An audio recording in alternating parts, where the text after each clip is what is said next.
இன்றைய முக்கிய நிகழ்வுகள். துணைநிலை ஆளுநர் தலைமையில் பட்ஜெட் தொடர்பான ஆலோசனைக் கூட்டம். முதலமைச்சர், அமைச்சர், அரசு செயலர்கள் பங்கேற்பு.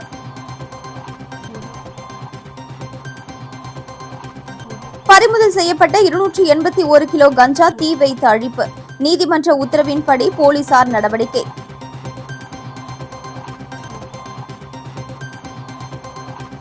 படுகை அணையில் குளித்த 2 மாணவர்கள் சேற்றில் சிக்கி பலி. புதுச்சேரியில் சோகம்.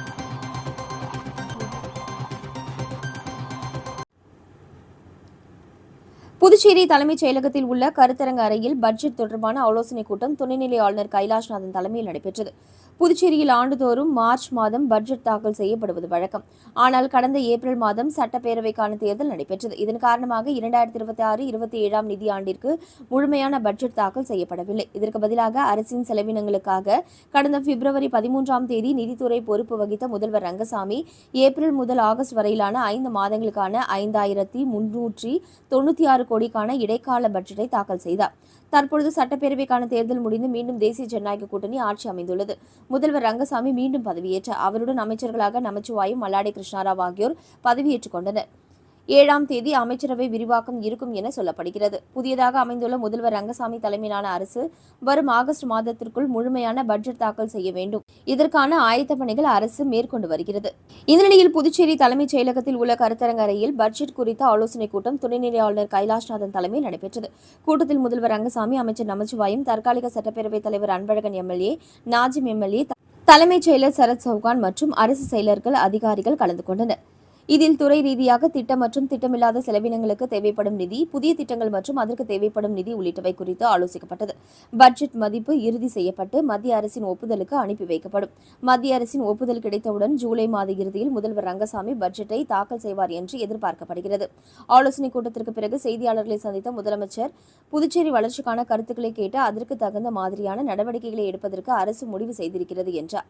அப்பொழுது பட்ஜெட் மதிப்பு எவ்வளவு என்று செய்தியாளர்கள் கேள்வி எழுப்பினர். அதற்கு முதல்வர் பதில் எதுவும் அளிக்காமல் அங்கிருந்து புறப்பட்டு சென்றார்.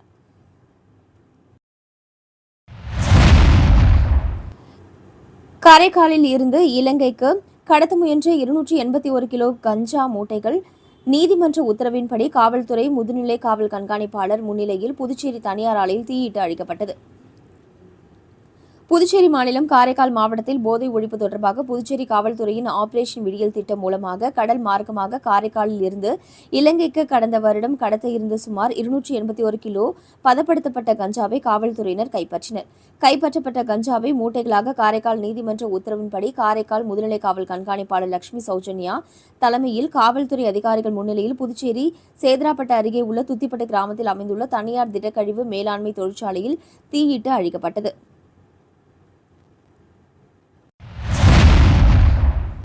புதுச்சேரியில் படுகை அணையில் குளித்த பொழுது சேற்றில் சிக்கி 2 மாணவர்கள் பரிதாபமாக உயிரிழந்த சம்பவம் சோகத்தை ஏற்படுத்தியுள்ளது. புதுச்சேரி திருவண்டார்கோவில் பகுதியைச் சேர்ந்தவர் கருணாகரன். இவரது மகன் விக்னேஷ். கல்தீர்த்தால் குப்பம் பகுதியைச் சேர்ந்த கோவிந்தன் என்பவரது மகன் கபிலேஷ். இவர்கள் இருவரும் +2 முடித்துவிட்டு கல்லூரியில் சேர விண்ணப்பித்துள்ளனர். இந்த நிலையில் நேற்று மதியம் இவர்கள் இருவரும் தங்களது நண்பர்கள் 3 பேருடன் சேர்ந்து மேல் சாத்தமங்கலம் குடுவையாற்றில் உள்ள படுகை அணைக்கு சென்று குளித்தனர். அப்பொழுது எதிர்பாராத விதமாக விக்னேஷ் படுகை அணையில் உள்ள சேற்றில் சிக்கி தத்தளித்தபடி மூழ்கினார். இதனை பார்த்தவுடன் கபிலேஷ் விரைந்து சென்று அவரை காப்பாற்ற முயற்சி செய்தார். ஆனால் அவரும் சேற்றில் சிக்கி மூழ்கினார். இதனை பார்த்த மற்ற 3 பேரும் கூச்சலிட்டனர். அப்பொழுது அங்கிருந்த பொதுமக்கள் விரைந்து சென்று சேற்றில் மூழ்கிய 2 பேரையும் மீட்க முயற்சி செய்தனர். ஆனால் முடியவில்லை. இதுகுறித்து மங்கலம் போலீசாருக்கு தகவல் தெரிவிக்கப்பட்டது. உடனே போலீசார் அங்கு விரைந்து சென்று அவர்கள் 2 பேரும் உடலையும் மீட்டு பிரேத பரிசோதனைக்காக கதிர்காமம் அரசு மருத்துவமனைக்கு அனுப்பி வைத்தனர். இதுகுறித்து மங்கலம் போலீசார் வழக்கு பதிவு செய்து விசாரணை நடத்தி வருகின்றனர். மாணவர்கள் 2 பேர் படுகை அணையில் மூழ்கி உயிரிழந்த சம்பவம் அப்பகுதியில் பெரும் சோகத்தை ஏற்படுத்தியுள்ளது. வில்லியனூரில் பயங்கர ஆயுதங்களுடன் பதுங்கியிருந்த 4 ரவுடிகளை போலீசார் கைது செய்தனர். புதுச்சேரி மாநிலம் வில்லியனூர் காவல் நிலைய எல்லைக்குட்பட்ட சாமியார் தோப்பு பகுதியில் போலீசார் நேற்றிரவு ரோந்து பணியில் ஈடுபட்டனர். அப்பொழுது அங்கு சந்தேகப்படும்படி மர்ம நபர்கள் பதுங்கியிருப்பதாக வில்லியனூர் காவல் நிலையத்திற்கு தகவல் சென்றது. இதையடுத்து சப் இன்ஸ்பெக்டர் திருமுருகன் தலைமையிலான போலீசார் சம்பவ இடத்திற்கு சென்றனர். அப்பொழுது போலீசார் வருவதை கண்ட மர்ம நபர்கள் அங்கிருந்து தப்பிச் செல்ல முயன்றபொழுது அவர்களை காவலர்கள் மடக்கி பிடித்து விசாரித்தனர். விசாரணையில் வில்லியனூரை சேர்ந்த ரவுடிகள் வினோத்குமார், நூதேஷ், கிஷோர், சிவா என்பது தெரியவந்தது.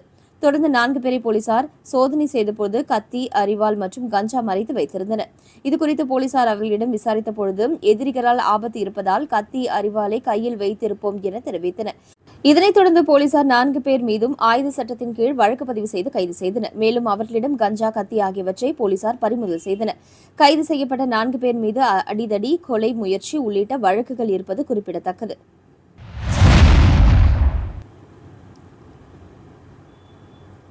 புதுச்சேரியில் உள்ள பழமை வாய்ந்த தூய இருதய ஆண்டவர் பசிலிக்காவின் 119வது ஆண்டு பெருவிழா இன்று கொடியேற்றத்துடன் கோலாகலமாக தொடங்கியது. புதுச்சேரி ரயில் நிலையம் எதிரே உள்ள தூய இருதய ஆண்டவர் பசிலிக்காவின் 119வது ஆண்டு பெருவிழா இன்று கொடியேற்றத்துடன் கோலாகலமாக தொடங்கியது. விழாவை ஒட்டி காலையில் சேலம் மறைமாவட்ட ஆயர் அருள்செல்வம் ராயப்பன் தலைமையில் சிறப்பு திருப்பலி நடைபெற்றது. இதில் பசிலிக்கா அதிபர் பிச்சைமுத்து, துணை பங்கு தந்தை வின்சென்ட், ஆன்மீக தந்தை ஆரோக்கியநாதன் ஆகியோர் கலந்து கொண்டு சிறப்பித்தனர். பின்னர் ஆண்டு பெருவிழா கொடி ஊர்வலமாக பசிலிக்காவை சுற்றியுள்ள வீதிகளில் பவனியாக கொண்டு வரப்பட்டு பின்னர் பேராலயத்தில் ஆண்டு பெருவிழா கொடிக்கு சிறப்பு பூஜைகள் செய்யப்பட்டது. தொடர்ந்து ஆலய கொடிமரத்தில் ஆண்டு பெருவிழா கொடி ஏற்றப்பட்டது. இதில் 500க்கும் மேற்பட்ட கிறிஸ்தவர்கள் கலந்து கொண்டு பிரார்த்தனையில் ஈடுபட்டனர். தொடர்ந்து 9 நாட்களில் காலை மாலை இரு வேளையும் சிறப்பு திருப்பலிகள் நடைபெறும். தொடர்ந்து 14ஆம் தேதி ஆடம்பர தேர் திருவிழாவும் 15ஆம் தேதி கொடி இறக்கமும் நடைபெற உள்ளது. புதுச்சேரியில் ஆய்வின் பொழுது குழந்தைகளை மகிழ்வித்த எம்எல்ஏ இனிப்பு வழங்கி அன்பை பரிமாறினார். புதுச்சேரி மாநிலம் காமராஜ் நகர் தொகுதிக்குட்பட்ட பாலன் நகர் பகுதியில் பொதுமக்களுக்கான கழிவறை உள்ளிட்ட இடங்களை நேரடியாக சென்று லட்சிய ஜனநாயக கட்சித் தலைவரும் காமராஜ் நகர் தொகுதி சட்டமன்ற உறுப்பினருமான ஜோஸ் சார்லஸ் மார்டின் ஆய்வு செய்தார். அப்பொழுது அப்பகுதியில் இருந்த சிறுவர்களை கண்ட அவர் உடனடியாக அவர்களை அருகில் அழைத்து இனிப்புகளை வழங்கி அன்பை பரிமாறினார். பரபரப்பான ஆய்வுக்கு இடையே சென்ற இடத்தில் குழந்தைகளை மகிழ்வித்த எம்எல்ஏவின் செயல் அப்பகுதி மக்களிடையே நெகிழ்ச்சியை ஏற்படுத்தியுள்ளது.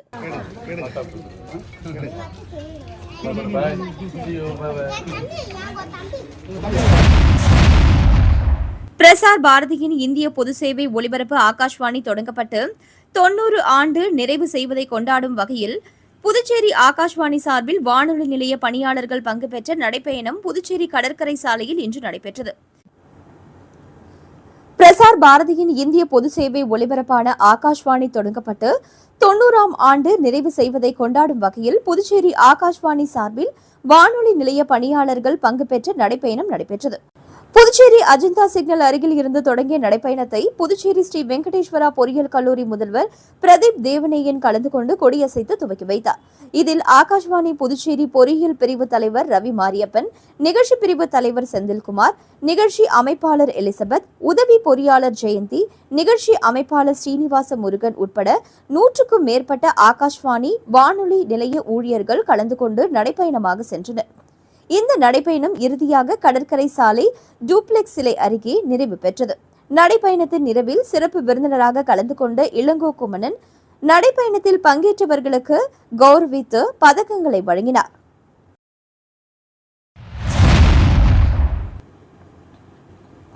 கூடப்பாக்கம் ரயில்வே கேட் பகுதியில் சாலையோரம் வசிக்கும் நரிக்குறவர்களுக்கு மாற்று இடத்தில் இலவச மனைப்பட்டா வழங்குவதற்கான பட்டியலை ரவிக்குமார் எம்எல்ஏ அப்பகுதி மக்களிடம் கொடுத்தார். வில்லியனூர் 10 கண சாலையில் உள்ள கூடப்பாக்கம் ரயில்வே கேட் பகுதியில் ரயில்கள் வரும் நேரத்தில் கடுமையான போக்குவரத்து நெரிசல் ஏற்பட்டு வாகனங்கள் நீண்ட நேரம் காத்திருக்கும் நிலை உள்ளது. இங்கு மேம்பாலம் கட்டினால் வாகனங்கள் காத்திருப்பு முற்றிலும் தவிர்க்கப்படும். வில்லியனூர் பைபாஸில் இருந்து 10 கண செல்லும் சாலையில் கூடப்பாக்கம் ரயில்வே கேட் பகுதியில் இரட்டை வழி சாலை ரயில்வே மேம்பாலம் அமைக்கும் திட்டப்பணிக்கு 2024ஆம் ஆண்டு பிப்ரவரி 26ஆம் தேதி காணொலி காட்சி மூலம் பிரதமர் மோடி அடிக்கல் நாட்டினார். சுமார் 37 கோடியே 29 லட்சம் ரூபாய் மதிப்பில் இரட்டை வழி சாலையாக ரயில்வே மேம்பாலம் அமைக்க உள்ளனர். 25 மீட்டர் நீளத்திலும் 7.5 மீட்டர் அகலம் என இரு பகுதிகளிலும் பாலத்திற்கான இணைப்பு சாலையுடன் திட்டமிட்டுள்ளனர். தற்பொழுது மேம்பால பணிகள் துவங்க உள்ளன. இந்த நிலையில் ரயில்வே கேட் பகுதி அருகே சாலையோரம் குடியிருக்கும் நரிக்குறவர் இன மக்களின் நீண்ட நாள் கோரிக்கையை நிறைவேற்றும் வகையில் முதல்வர் ரங்கசாமி உத்தரவின் பேரில் ரவிக்குமார் எம்எல்ஏ நரிக்குறவர் மக்களுக்கு மாற்றிடத்தில் இலவச மனைப்பட்டா வழங்குவதற்கான பட்டியலை கொடுத்தார். இதில் திருபுவனை தொகுதி எம்எல்ஏ சாய் சரவணகுமார், தியாகராஜன் உள்ளிட்ட பலர் இருந்தனர்.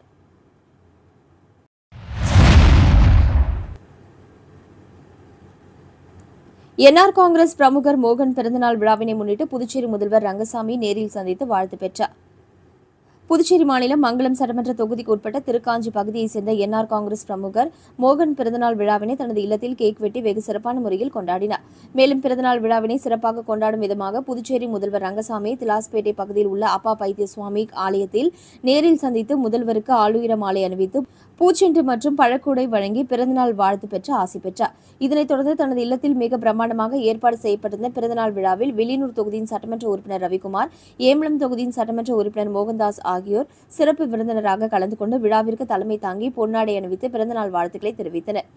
இதனைத் தொடர்ந்து விழாவில் கலந்து கொண்ட பொதுமக்களுக்கு நலத்திட்ட உதவிகளாக இலவச புடவை மற்றும் பிரியாணியை வழங்கி நிகழ்ச்சியை தொடங்கி வைத்தார்.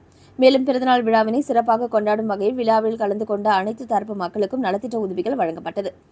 நிகழ்ச்சியில் முன்னாள் சேர்மன் பாலமுருகன், மனோகரன், கணேசன், டாக்டர் சசிதரன், அரசு உட்பட முக்கிய பிரமுகர்கள், என்ஆர் காங்கிரஸ் கட்சியினர், கூட்டணி கட்சியினர், ஊர் பொதுமக்கள், ஆதரவாளர்கள் என திரளானோர் கலந்து கொண்டு பிறந்தநாள் விழா காணும் மோகனுக்கு ஆளுயர மாலை அணிவித்தும் பூச்செண்டு, பழக்குடை மற்றும் பொன்னாடை அணிவித்தும் பிறந்தநாள் வாழ்த்துக்களை தெரிவித்தனர். நிகழ்ச்சிக்கான ஏற்பாட்டினை என்ஆர் காங்கிரஸ் பிரமுகர் மோகன் ஆதரவாளர்கள் சிறப்பான முறையில் செய்திருந்தனர். முதல் முறையாக ஆரோவில் சுற்றுப்பயண தமிழக பொறுப்பு கவர்னர் வருகை. ஆரோவிலில் பல்வேறு இடங்களை சுற்றி பார்த்தார். தமிழக பொறுப்பு ஆளுநர் ராஜேந்திர விஸ்வநாத் அர்லேக்கர் தமிழக பொறுப்பேற்றவர்கள் ஆரோவில் அறக்கட்டளை நிர்வாக குழு தலைவராக நியமிக்கப்படுவார். இந்த நிலையில் அவர் தமிழக கவர்னர் பொறுப்பேற்று அவரின் பணிகள் செய்து வந்த நிலையில் தற்பொழுது முதன்முறையாக ஒருநாள் சுற்றுப்பயணமாக ஆரோவில் பகுதிக்கு இன்று வருகை தந்தார். அவருக்கு ஆரோவில் அறக்கட்டளை செயலர் மற்றும் நிர்வாகிகள் மலர் கொத்து கொடுத்து வரவேற்றனர். மேலும் ஆரோவிலில் உள்ள மாத்ரி மந்திர், மாற்று கண்காட்சி உள்ளிட்ட இடங்களை சுற்றி பார்த்தார். மேலும் யூனிட்டி பவுலியன் இடத்தில் ஆரோவில் வாசிகளிடம் கலந்துரையாடினார். இந்த கலந்துரையாடலில் பல்வேறு வெளிநாட்டினர் மற்றும் ஆரோவில் வாசிகள் கலந்து கொண்டனர்.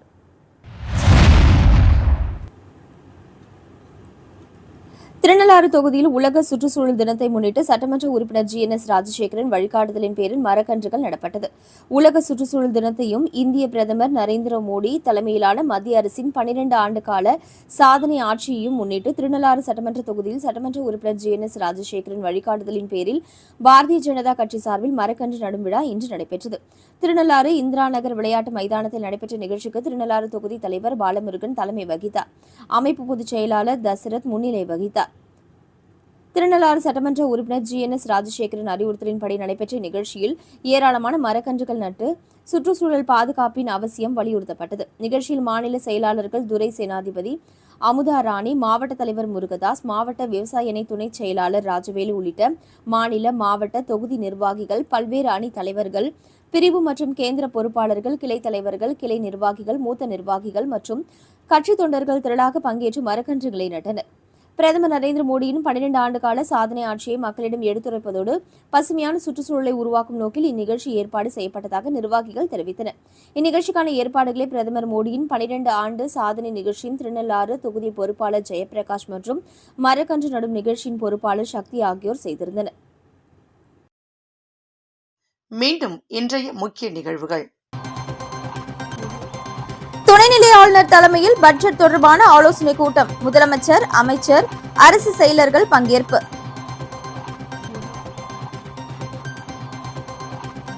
பறிமுதல் செய்யப்பட்ட 281 கிலோ கஞ்சா தீ வைத்து அழிப்பு. நீதிமன்ற உத்தரவின்படி போலீசார் நடவடிக்கை.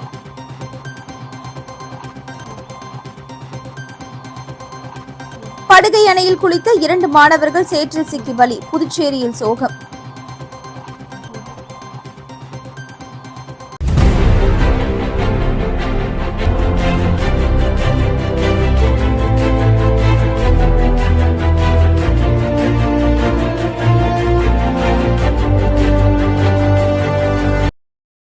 செய்திகளை உடனுக்குடன் தெரிந்து கொள்ள ஆஸ்கார் யூடியூப் சேனலை சப்ஸ்கிரைப் செய்யவும்.